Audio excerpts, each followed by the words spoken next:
si deputete, por ti ke dhe një jetë tjetër si një mjeke nderuar, mjeke e zonja dhe në Durrës jo 4 herë, po ti 50 herë të bëhesh deputete prap doktoresh Klodi, do të thonë.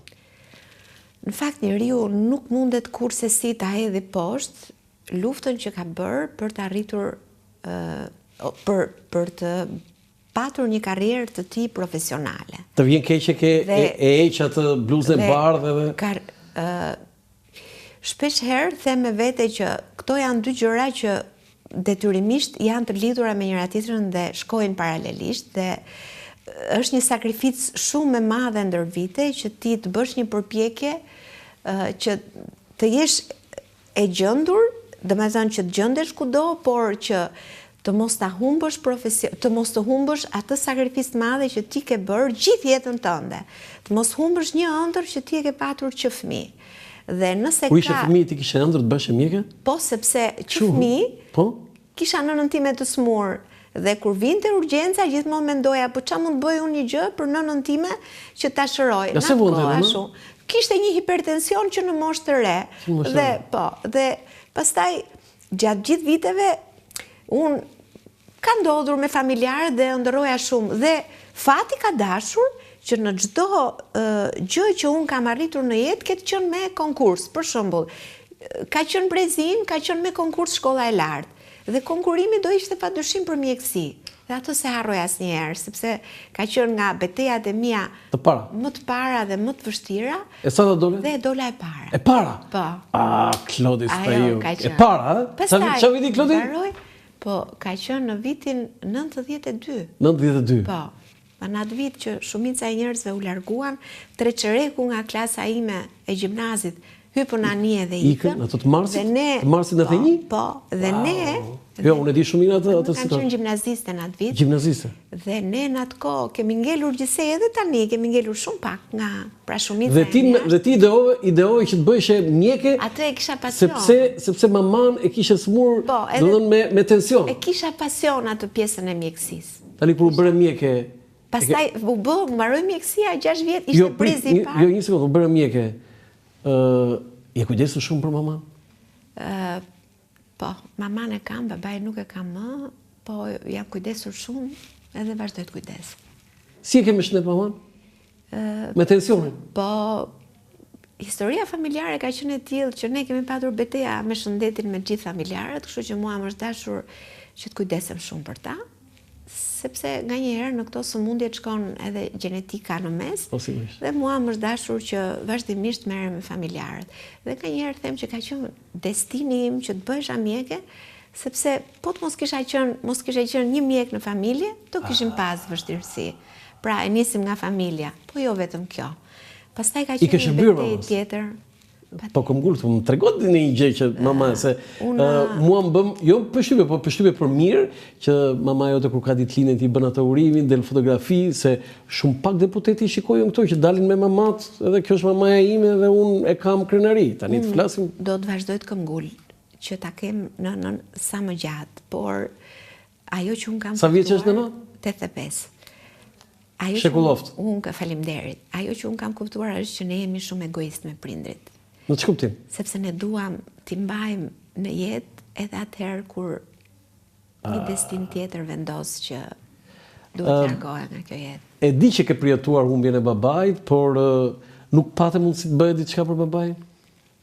Unë mendoj që ne bëm ç'a ishte e mundur. Nuk e vëm diskutim. Po, por kur ti e shikon njeriun tënd më të afërt që vuan dhe ti tenton ta mbash dhe një ditë, pastaj ato ditët ne nuk e kuptojmë, po janë shumë të dhimbshme për...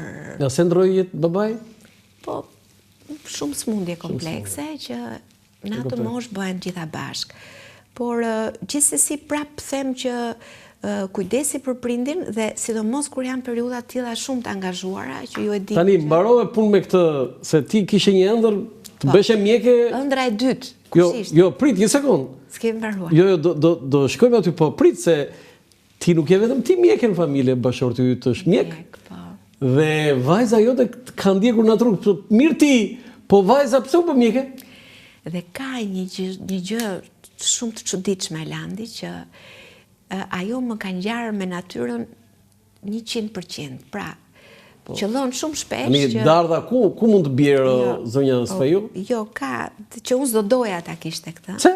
Sepse ka një ambicje të smur për punën dhe një ambicje të smur për të... Së pas ka lënë gjë? Për të arritur atë që nga njëherë është e pa arritshme.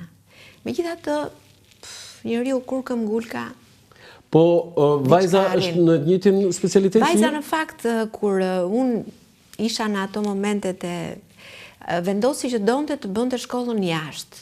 Dhe mua më duke prap ëndra e saj një gjë e paralizuar, që nuk bëhet dot realitet. Me këmbguljen e saj konkuroi në Gjermani dhe fitoi konkursin për mjekësi. Për mjekësi. Në universitetin? Është nga më të mirët mos gaboj? Ludwig Maximilian. Po. Mjuni? Po. Dhe ka qenë shumë vite më përpara, i bjen 12 vjetë. Tani është mjeke vajza atje? Tashi është mjeke kardiopediatre. Wow! Përsëri mendoj që ka qenë këmbgulja e saj për të bërë për të arritur, po nga njëherë them që kjo ambicie e smur... Si ka lënë gjë...